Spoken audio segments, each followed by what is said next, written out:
Assalamualaikum warahmatullahi wabarakatuh. Alhamdulillahirrabbilalamin.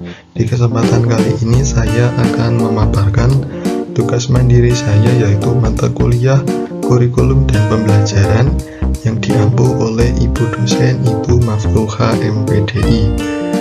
Dalam kesempatan hari ini tentang kurikulum dan pembelajaran, yaitu bertemakan menjelaskan pendekatan dan model-model kurikulum.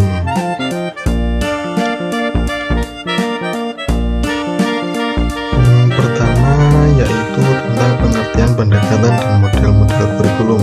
Pendekatan dalam konteks kurikulum yaitu mengacu pada cara atau metode yang digunakan untuk merancang, mengembangkan, dan meningkatkan dan mengimplementasikan kurikulum di suatu lembaga pendidikan. Sedangkan model kurikulum adalah struktur atau rencana sistematis yang mengatur bagaimana materi pembelajaran disusun, disampaikan, dan dievaluasi.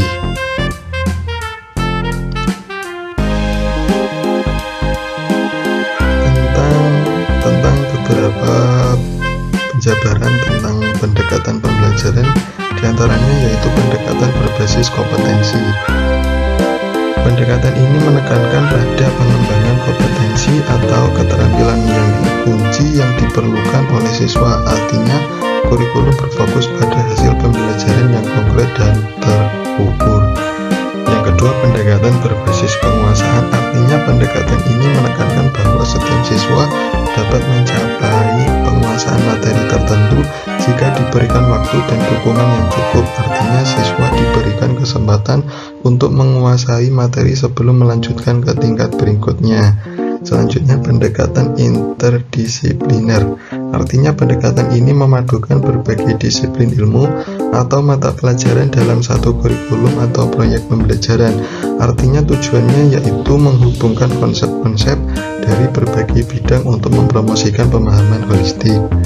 Tentang model-model kurikulum dibagi menjadi 6 bagian. Yang pertama yaitu model linear atau disebut dengan linear model. Yang kedua yaitu model spiral. Yang ketiga model silabus atau disebut dengan silabus model. Yang keempat yaitu model tematik. Dan yang kelima model pembelajaran aktif. Dan yang terakhir yaitu model pembelajaran jauh-jauh yang disebut juga dengan distance learning model.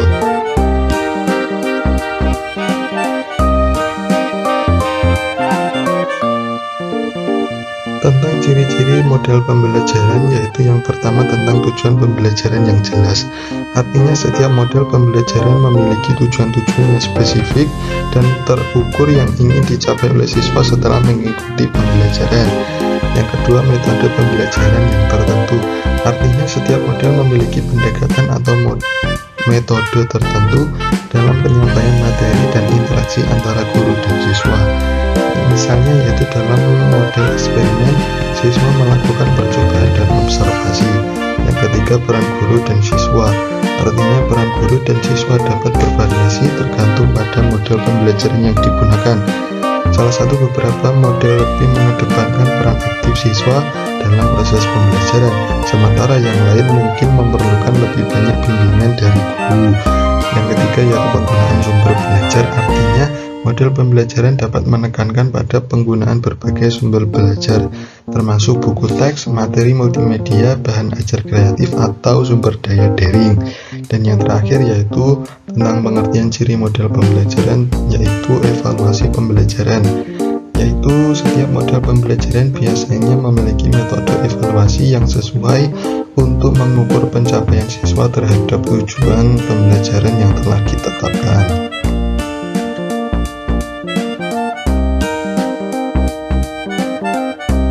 Selanjutnya yaitu pemaparan tentang pola pembelajaran tradisional. Pembelajaran tradisional mengacu pada metode atau pendekatan pembelajaran yang telah lama digunakan dalam sistem pendidikan. Tentang penjabarannya yaitu yang pertama, pembelajaran berpusat di kelas. Artinya pola pembelajaran tradisional terjadi di dalam kelas di mana guru memberikan pengajaran melalui ceramah, presentasi, dan demonstrasi. Siswa mendengarkan dan mencatat informasi dari guru. Yang kedua, penggunaan buku teks. artinya buku teks atau materi cetak sering menjadi sumber utama untuk belajar. Siswa mengacu pada buku teks untuk mempelajari konsep dan informasi tentang ilmu yang dipelajarinya. Yang terakhir tentang pola pembelajaran tradisional, yaitu pemeriksaan dan penilaian yang terstruktur.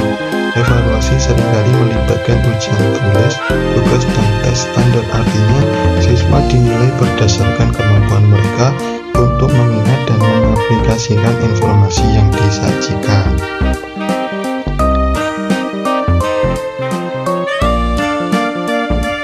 Selanjutnya yaitu tentang pola pembelajaran bermedia.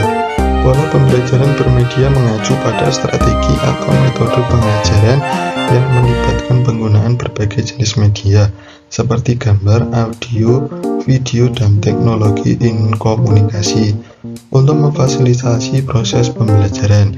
Media-media ini dapat digunakan berbagai alat bantu dalam penyampaian informasi yang menggambarkan konsep atau merangsang keterlibatan siswa dalam pembelajaran. Salah satu ciri tentang pola pembelajaran yaitu menggunakan berbagai jenis media. Artinya, pola pembelajaran bermedia melibatkan pemanfaatan berbagai jenis media untuk mengkomunikasikan informasi kepada siswa. Hal ini termasuk tentang gambar, audio, video, dan presentasi multimedia dan sumber daya digital lainnya. Yang kedua, cirinya yaitu meningkatkan daya pikir visual dan auditif. Artinya, dengan memasukkan elemen visual dan audio, pola pembelajaran bermedia dapat meningkatkan daya tampung siswa terhadap informasi. Beberapa siswa mungkin lebih responsif terhadap cara belajar yang bersifat visual, sementara yang lain mungkin lebih suka pembelajaran yang berbasis suara atau tentang pendengaran.